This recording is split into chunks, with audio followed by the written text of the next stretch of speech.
Ya, Assalamualaikum warahmatullahi wabarakatuh.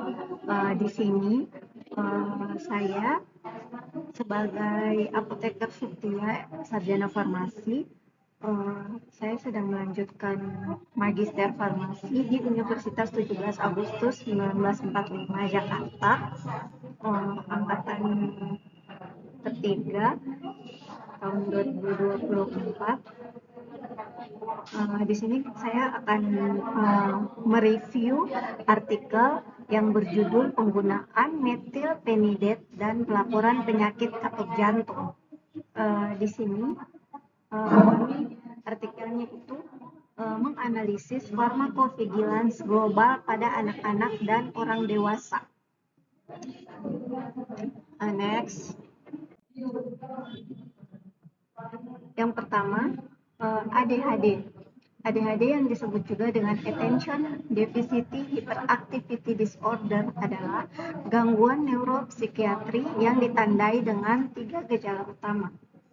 Yang pertama, inattention, yaitu gangguan pemusatan perhatian. Yang kedua, hyperactivity atau hiperaktivitas. Dan yang ketiga adalah impulsivity atau impulsivitas. Gejala yang pertama yaitu inattention. Inattention yaitu kesulitan mempertahankan fokus dan perhatian pada tugas-tugas. Yang kedua, mudah terganggu oleh stimulus di sekitar. Dan yang ketiga, lupa melakukan hal-hal sehari-hari. Gejala yang kedua yaitu hyperactivity. Hyperactivity di mana gerakan berlebihan, sulit untuk diam, sering mondar-mandir, gelisah, dan memiliki energi berlebih.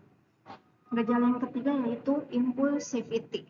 Impulsivity di mana bertindak tanpa berpikir terlebih dahulu, terus kesulitan menunda kerjaan dan sering menyela pekerjaan yang lain.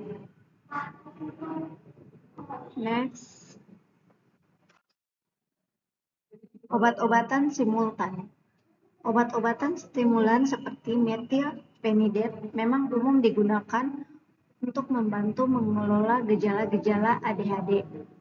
Mekanisme kerja dari obat-obatan stimulan seperti metilpenidet bekerja dengan meningkatkan kadar neurotransmitter seperti dopamin dan norepinefrin di otak. Peningkatan kadar neurotransmitter ini dapat membantu meningkatkan yang pertama perhatian, yang kedua konsentrasi, dan yang terakhir kontrol impulsivitas pada individu dengan ADHD. Obat-obat simultan, penggunaan dari obat-obat ini yaitu obat-obat seperti metilpenidet biasanya diresepkan oleh dokter sebagai bagian dari rencana pengobatan komprehensif untuk ADHD.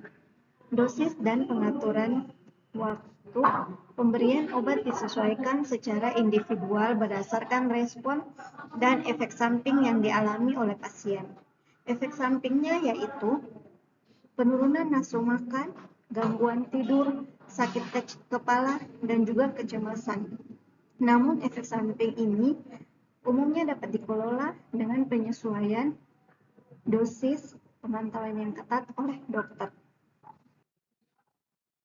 Ini adalah laporan adanya penyakit jantung katup atau valvular heart disease yang terkait dengan penggunaan metilpenidet baik pada anak-anak maupun orang dewasa.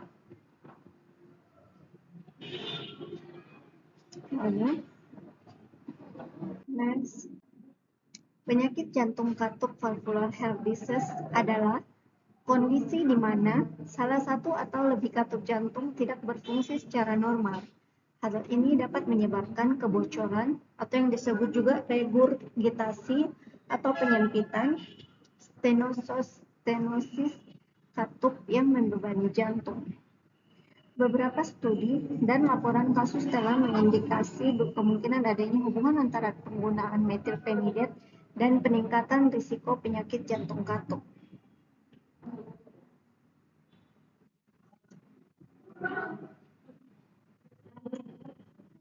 Mekanisme yang mendasari hubungan ini belum semuanya dipahami, namun diduga terkait dengan efek samping metilpenidat pada fungsinya. Implikasi dan perhatian. Temuan ini menimbulkan perhatian dan perlunya pemantauan yang lebih ketat pada penggunaan metilpenidat, terutama pada populasi rentan seperti anak-anak. Dokter harus mempertimbangkan manfaat dan risiko saat meresepkan metilpenidat dan juga melakukan pemeriksaan berkala pada pasien.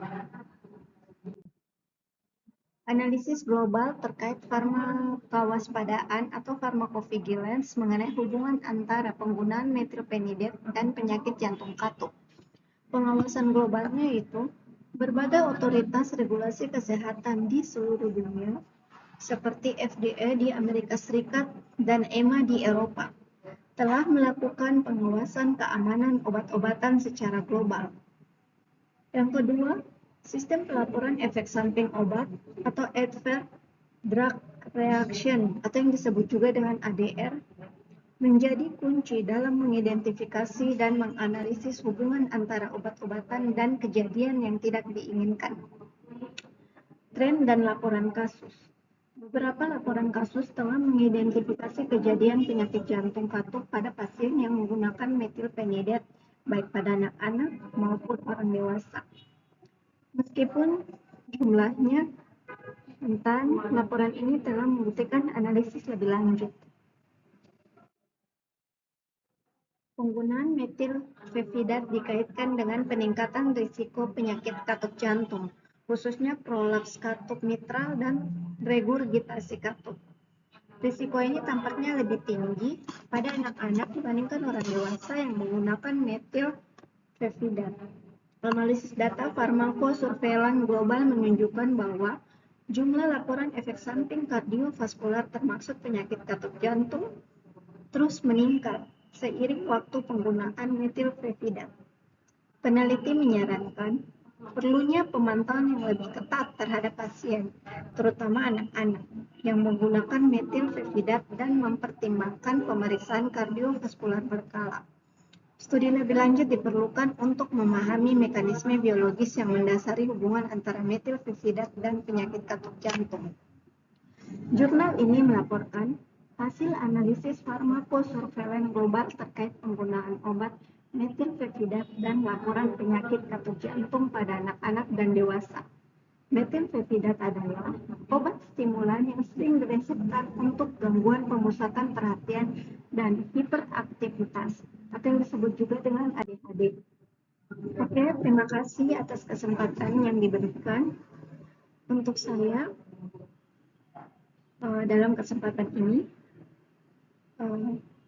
Wassalamualaikum warahmatullahi wabarakatuh.